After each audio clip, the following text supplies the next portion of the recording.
investors have a right to be confused. Yeah. I mean, you have debt downgrades, you have tariff wars, you have all these different things.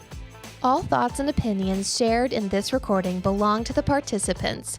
This podcast is meant to inform and educate and should not be seen as solicitation or endorsement for business. Hey everyone, welcome to this week's Market Moment. I'm Lee Mackey, as alongside Isaac Johnson and Mr. John Martfeld. Good morning. How's everyone? Doing great. Good week? Yeah. Great week. Good weekend? We finally had a weekend of sunshine. Sunshine and Razorback baseball wins. Razorback time. baseball It's wins. Good weekend. You know, we've had a nice spring. I mean, it's been wet, but No. we've had False. nice weather. Wrong. What? I have a hail claim on my roof. Oh, Lee. that's true. We have No, the way you spin that is you're getting a new I'm roof. getting a new roof. That's true. You're right. I mean, and it's It only going has to been a cost you great $1,000. I'm like, you got to spin it. Yes, you're right. You're right. I the wanted to rain spend a has little been bit of money. taxing. I'm ready for the rain to stop. And we've got rain forecast for this week, which just never seems to stop. But you know, does it? but from a temperature standpoint, temperature wise, it's been fantastic. Yes. you know, we were at the ball Yeah. game. We went to the game this weekend. You know, and it's the last couple days of May, and people were in jackets. Right? Wow. I Yeah. mean, No, it was in the people- six. Yeah, it was cool. I mean, I took my Certain pullover days. because I thought, you know, it could get a little chilly, and it did, and it did. But today's podcast, we're going to hit kind of like we did a couple weeks ago, a myriad of topics. You know, it just we're kind of in this rut now of, you know, my wife this morning came in from a walk and she said, "What were the headlines of the news this morning?" And I literally, almost quote and said, you know, tariff, blah, blah, blah, Ukraine, Gaza, blah, blah, blah, air delays and traffic problems at Newark International Airport, blah, blah. You know, so we're kind of in this cycle of there's not a lot of big news stories, and maybe that's good. But I thought today that we would just touch on a few items that are coming down the pike here over the next several weeks, talk about kind of where the economy is, and then maybe throw out a few more things that we want to touch on. We got a Fed meeting in 2 weeks. You know, I would say the Fed meetings, the first 5 months of the year, there hasn't been a lot of drama surrounding them. I think everybody was kind of knew that they would stay put. Yeah. You know, and some people could have probably made the argument to tighten. They didn't. Now we're getting into the period of time, the you know, going into the back half of the year where more and more people are beginning to think, okay, when will they begin some type of easing? So we want to talk about that for a few minutes this morning. John, I'll start with you. Data last week came in that almost across the board supported the people's arguments for maybe some type of easing sooner than later. Well, why don't you talk about that a little bit? I'll say this. Investors can be forgiven for being confused. Okay? Ever since Trump took office, it's been a confusing. If you're against Trump, the conventional wisdom was that tariffs imposed by Trump was going to cause, you know, higher inflation, in some cases just crazy inflation, slower growth, stagflation as far as the eye could see. And then you have these numbers that came out last week. So we had revision of the GDP from quarter one. It still was negative, but slightly less, which is barely negative, right? And then the GDP forecast for quarter two is positive, Correct. right? So that would tell you that there's not going to have 2 quarters of negative GDP, which the recession thing kind of goes away a little bit on that. But then the other one, I think that the main thing, the inflation measure, which is down, it's 2.1%. Year over year. Right, which is a hair above their official target of 2. And I've been saying on this thing forever, right? As long as it's above 2, they should be raising rates because that's what they said we're going to do. Yeah. But we are so close. I mean, razor thin close to where they wanted us to be. That I think that all of this being said, GDP numbers better, inflation numbers came in nicer. Isaac, you were talking about a couple other numbers that came out that looked better. Yeah. The I Unemployment. have it right here. Yeah. The initial jobless. jobless claims came out. It's Better than it's well expected. within the moving average. Like, it's not like we're in some detrimental time as of yet that people are filing for unemployment at a massive rate. So, And I even have a little bit of explanation on the Q1 negative GDP, and a lot of that could be when the tariffs, the threat of tariffs were out there, right? a lot of companies went out and just hoarded stuff, thinking that they're buying stuff, bringing stuff in because thinking, oh gosh, I'll get it in. They here were before bringing the a lot of it tariffs. forward. Yeah, Yes. bringing a lot of it forward, which creates a different dynamic to the market and so on. And we didn't like really price that in or really talk about that enough, but that affects all of these numbers in a wild way. Now, the tariffs aren't near as. I know they're still in the news. I know they still cause panic. I know China and U.S. are now basically in a Cold War again, or whatever, and all that stuff is real. But again, it's not near as detrimental as I think we've made it out to, or it's been led to believe it would be. Well, right? It's come back around to what it kind of was. The initial talking was it's just U.S. and China, like all the others have kind of taken their hits. And they're making progress, right? They're going to come up with a new deal. The one thing the judge, that came out, and a couple other things that I think are interesting. The judge comes out and denies Trump's things, right? So my little point on that, who runs the country, and I know I'm getting a little bit of a off track here, but it has gotten so political that if you have a problem with the current president, whether you're left or right, you just take it to the judge that matches your identity. And then they go in favor of you, even if it's not. I mean, the judges have so much power; it's crazy. So I think that order of stopping some of the stuff on the tariffs will go beyond that one judge that denied it, right? So I think that's going to be a bigger story going forward. But I also think those things are going to be worked out without having to do that. Sure. The other one I thought was interesting is we don't talk about that much is the debt downgrade. Oh yeah. Yeah. Right, That a couple weeks ago. Right, a couple of weeks ago, which is also like, that's my point when I initially said investors have a right to be confused. Yeah.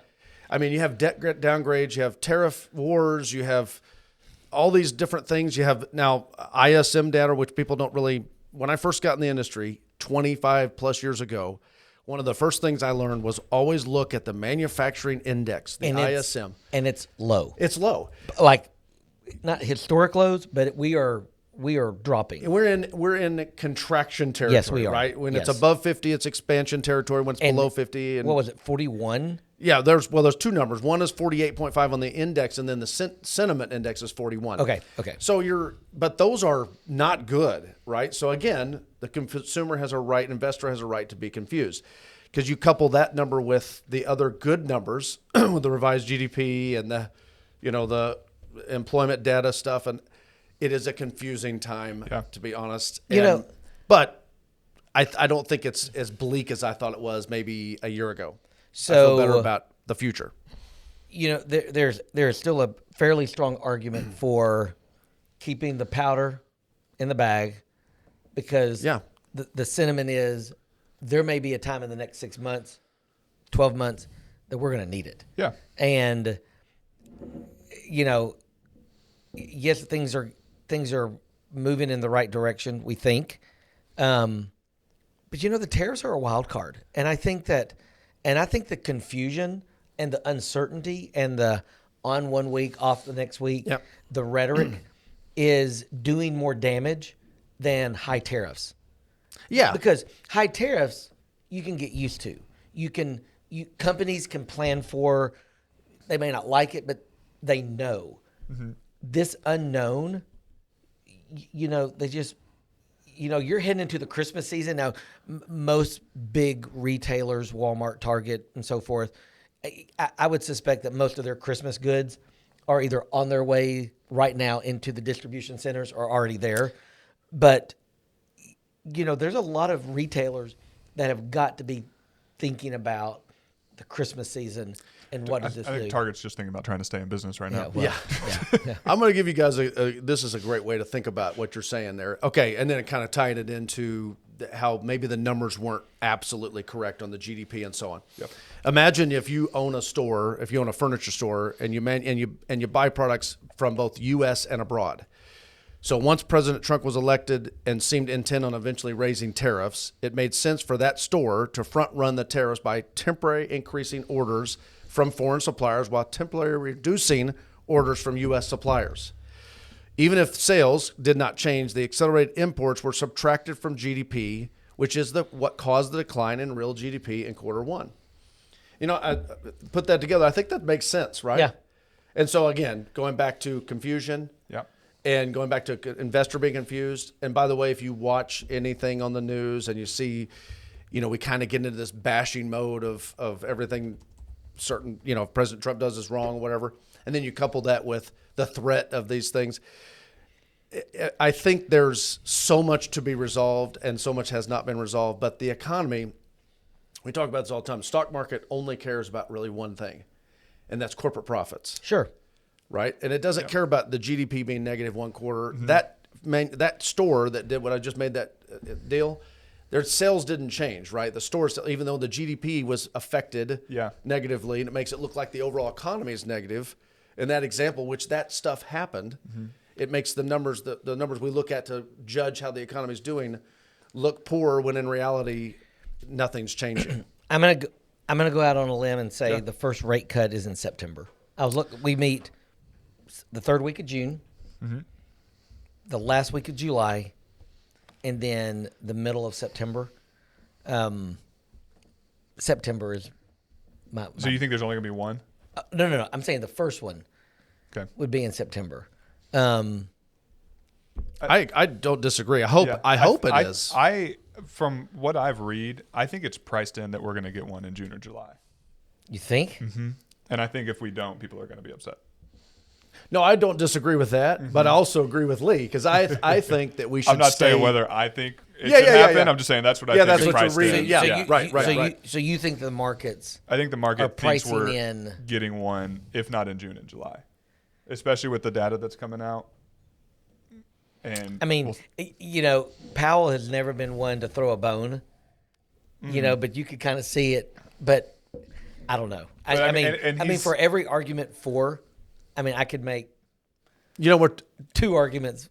I know. I think inflation. If the Fed dramatically loosens monetary policy, inflation would come back quickly. In this environment right now, there's, it's just almost like we're keeping it below the surface, and any pop in that covering, it would rear its head, and I think that's why I'm like, there's nothing broken right now. No, just you're at some point. There are too many unknowns. I mean, if we get through the next 60, 90 days and we got a lot of the big tariff issues resolved, okay, then maybe do it. Yeah. But what if we don't? What if, Trump and Xi Jinping go, you know what? We don't like each other. We're going to stick it to you. We're back to 150%. So Xi Jinping, I could see him doing that, right? By the way, because and sounds terrible, but communist countries, the upper elite, which obviously Xi Jinping is the elite of the elite, they really don't care about their people, and that's proven and shown if you just look at the entire demographics of China. So they don't care. So I could see them going to battle toe-to-toe, pride, not letting them. But their economy is suffering, and I think this is the point. Trump has all the power in this deal. China has been taking advantage of the world, has been taking advantage of us, has taken our kindness that we gave them 30 years ago and turned it on its head. And they have been doing that for a long time, and he's exposing it, and it's out there. And so China can play hardball, but ultimately if that happens, yes, it could create some fear, and some fear on the market creates selling and so on. You could have some turmoil, but I don't think it would be long lasting. I do think China will eventually have to come to the table. I think they have to. I think their economy is 100%, well, you shouldn't say 100%, 90% determined by what United States does with them. There's one of the things I was looking at for today's podcast, but I love quotes by Warren Buffett. One of his quotes was, "It has never paid to bet against America. We always come through things, but it's not always a smooth ride." Sure. Yeah. And I think this is a time that we just need to kind of buckle up and get ready for a not smooth ride. The positives are, again, I've said this on this show before too, technology is leading the market, right? Yes. It's leading the world. Look at all the technological advances we've had since 2000. I was watching a movie this weekend called Foul Play with Chevy Chase and Goldie Hawn. Do you remember that, Lee? I know what you're talking about, yeah. And it's so funny to watch this movie back in the 1978. And there was all these scenes where if they just had a cell phone, they could have solved so much problems, right? And I just think about our whole life we've lived without this technology, and now we have just new technology every day, and we are the leader in the world with technology and will be for the foreseeable future. And that's going to keep us in the captain's chair no matter who's president, no matter what tariffs we do, no matter what. We're a solid place. To Warren Buffett's point, we might make mistakes along the way, but we're still in the right position. That's the positive side of that. I do think the threat of that inflation, the inflation dragon, to me has yet to be fully slayed, although I think we're making progress, right? And it looks good. There's some good signs for the question is, has the dragon gone into hibernation, or is it just taking a little nap? I know. True. Shifting gears a little bit, but I want to get your thoughts on this. We have had quite the rally in the stock market from the early April lows. Yep. We begin this week. S&P's up for the year. Dow's up for the year. The NASDAQ is up as of yesterday for the year. The Russell 2000 is taking it on the chin, down about 7. Foreign stocks are up. Emerging markets are up. Fixed income's up. What do you make of the market? The first half of the first few months of the year, pretty negative. And then we have roared back in the last 6 weeks. What's your take on it? It's impacted our clients. Yeah. Go, Isaac. I think it is my generation, and me and John talked about this on a podcast once. We don't know any different from when it goes down, you buy it. I think you just buy people are just buying the dip because that's what you've been conditioned to do.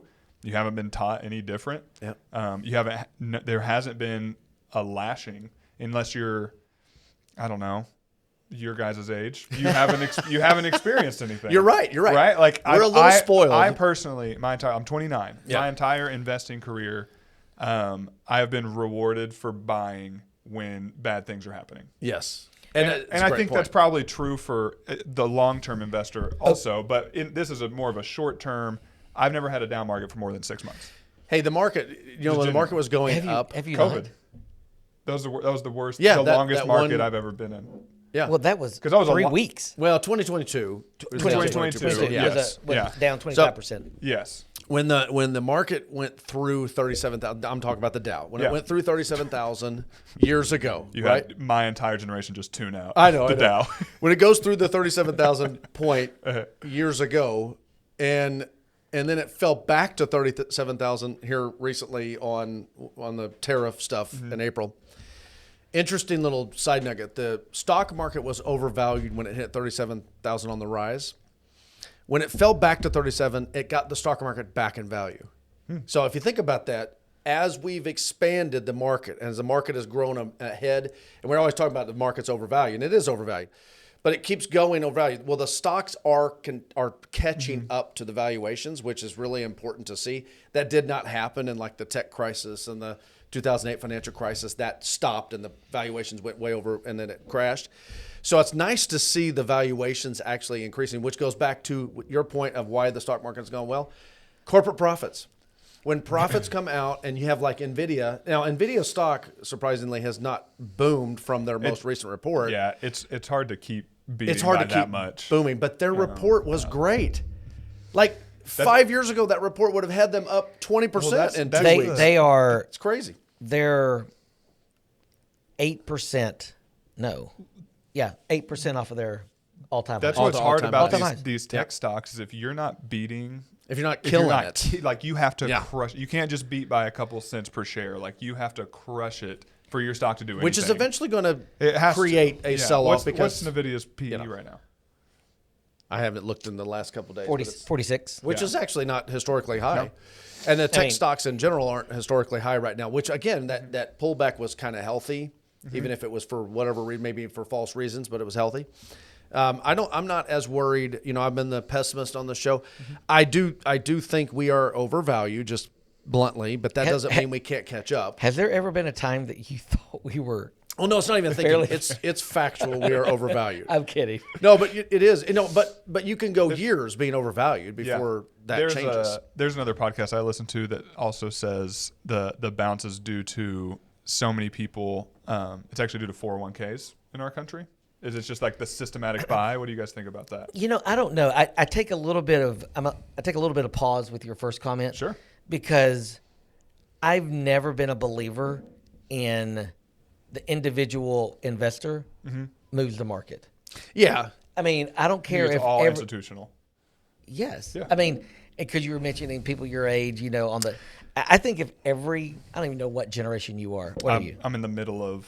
Are you Y, millennial? Generation crazy. No, I'm millennial crazy. and something else. Okay. I don't know. I mean, like CRZY, if crazy. every person that's, 30 to 40 years of age on dips put their free money into the markets, I don't think it moves it that much. No, but you're right. But here's the difference between you and I were growing up and we were their age. It's a massive difference from then to today. And I'm just now, my two sons, 23 and 20, are telling me this daily that I'm way behind the times. But it's the point of all of these podcasts and these different avenues of ways to get information and the freedom, the ease. They don't have to come see us. No. And They I can go get to that. Robinhood and they can go to whatever. And so the ease of investing, the information that there's become kind of a bigger thing. It's so fast. So you I mean, so I think it's and maybe more I'm of not, a I'm not point than it talking was when we about were younger. Robinhood accounts. No. I Yeah, understand that. yeah. Right. But Yeah. the combination of it all. Yes. So if you're, and this might be a stretch, Sure. but if what you're saying is somewhat true, then this is crazy. All right.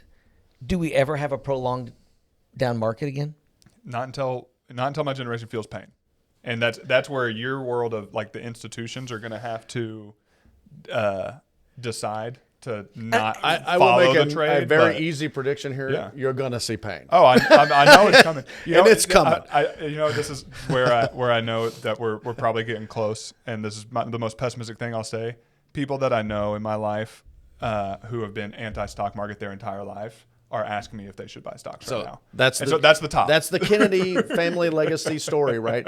Mr. Kennedy, John F. Kennedy's dad, was Joseph? getting his John F. Kennedy's father. Joseph. I think Joe. Joseph, yeah.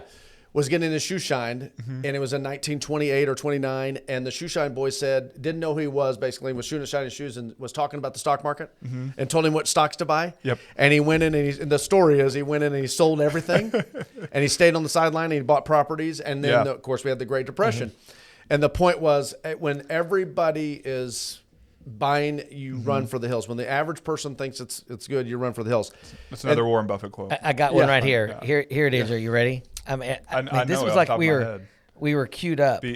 We simply attempt to be fearful when others are greedy, and to be greedy only when others are fearful. Yeah, and we haven't had a fearful moment, a true fearful moment. I mean, COVID, brief. 2022, yes, brief. But we haven't had that massive, going back to 2009, we were at 0809. 6,400 on the Dow. Again, I know you don't care about that. I don't even know what that is. On the March 9th of 2009, we were at 6,400. We're at 43,000 right now, or 42,000 some change right now. That's okay. been in his lifetime. That's what's happened. But I think, yes. I'm just At that point, when 2008 financial crisis happened, the Dow, again, not foreign to you, was at 14,400 on the high. So we lost 50%. Yeah, we lost 50-something percent, and it went down to 6,400. So from 14,400, the all-time high, 14,400, in 2007, after 100 years of this market, and now we're at 42,000 and some change. Like, this is not sustainable. Yeah. And just like NVIDIA's report, which was great, fantastic, did not move their stock. That, to me, is all I need to see, that there's a moment where these Mag 7 that led the market so long, for maybe the last couple of years, that's fading. And it's broadened out, which is good, healthy. International stocks are starting to become a bigger deal, which is healthy. Yeah. Small company stocks still haven't, which is what we keep thinking they are. I think there's the big small cap companies never are small cap is the hard part. I mean, you're just waiting on these laggards. Yeah. I mean, to kind of refine what I say, I guess we might be getting close to time, but like it might not be more my generation that's buying dip, but to bring John's point into it, we just have such a quick access to information now. Not just my generation, everybody. Oh, yeah, everybody. So I would agree. as soon as we hit a bottom, and somebody starts buying, everybody follows the train, like quick. Yeah, people don't fear of missing out. Mm-hmm. People want to make sure it happens so much fast. You'll get a notification on your phone. Hey, the S&P's up 1.5% this morning, and then you just go buy. Yeah. Right. Sorry, the Dow's up 1 and- point. I mean, how do you say that? you know, For our generation. I mean, each of us could buy a stock before the podcast is over on our phone. Yeah, So exactly. Exactly. And that may make a slight difference. Anyway, I was just curious as to, we've had such a big run over the last 6 weeks. It wouldn't surprise me if we finished the year, give or take 5% from where we're at now. Yeah. And I don't think anybody would be all that upset. From where we started. The Congress not getting stuff done could, if they don't get stuff done, that could be the next thing the that big makes one. the market scared. Mm-hmm. They surely will. If they want to get reelected, they'll get something done. But I'm not sure. I mean, I know that's their number one focus is to get reelected. So I'm sure they'll figure this out. But I think it's Which and is who knows, a crazy comment. it is. But that's It's knows? true, but yeah. Who knows what the big beautiful bill looks like when it's done? Mm-hmm. I think we can all probably agree that the Trump tax cuts from 17 will be extended beyond they're trying this year. to In a parcel it out, reformed way, and they wants it one bill, which I do understand the arguments for both. To be quite honest, one thing I'm very disappointed in both parties. I've said this forever. The debt. I mean, that little monster is going to be there until we fix it, and that we kind of have put on the back burner as an issue. Some people haven't, but for the large part, we don't talk about that when we're talking about the market. So it's tariffs, it's taxes. It's not really that, but that's a big deal. And Musk comment late last week that he was disappointed that the administration's bill proposal basically, in his mind, undid a lot of what he was working to do. Yeah. So, in Washington, it's always a stay tuned. You know what's funny about Elon Musk? This dude built the best car. He's the father of the electric car. I know there's electric cars before him, but he is the pioneer of it, right? He's the guy that has satellites he puts up into space. He's got all these Starlinks that are just incredible. Yeah. I mean, this guy is a genius, and Washington, D.C. beat him. I mean, this guy is as smart as anybody in the world, and he went up there and he hit a brick wall. And it's like, because these people that run our country, I mean, it's like the Hunger Games to me. It's we're all in the districts and they're in the Capitol, and we're just whatever they say we have to do, and it just drives me crazy. Well, and I want an Aberdeen, what's her name, to come up. What's the saying? For as many things that change, some things always stay the same. Yeah, Washington, exactly. It's kind of Washington just stays there or gets worse. Yeah. Any parting thoughts? Any closing comments from you guys? No, I was so angry there. I have to leave with a positive. I got a brown paper bag for John to breathe in later. Well, we like to have fun. We try to educate, our listeners. A lot's going on. Mm-hmm. As you meet with your advisors, ask questions. I encourage you to ask questions. One of the things that I thought about throwing out today was the emotional aspect of investing. And it's easy to get caught up in the emotion of investing. And so as you're meeting with your advisors, as you're doing planning sessions, don't hesitate to ask. There's no such thing as a silly or dumb question. But as always, we like to close our podcast with an encouragement to you to like or subscribe. Follow us on our YouTube channel. Follow us on any of the streaming services that you have on your phone or computer. Tell your friends about the podcast. Again, we like to have fun, maybe a little bit of education in there. But until next time, for John, for Isaac, we hope you have a great week, and we'll see you next week.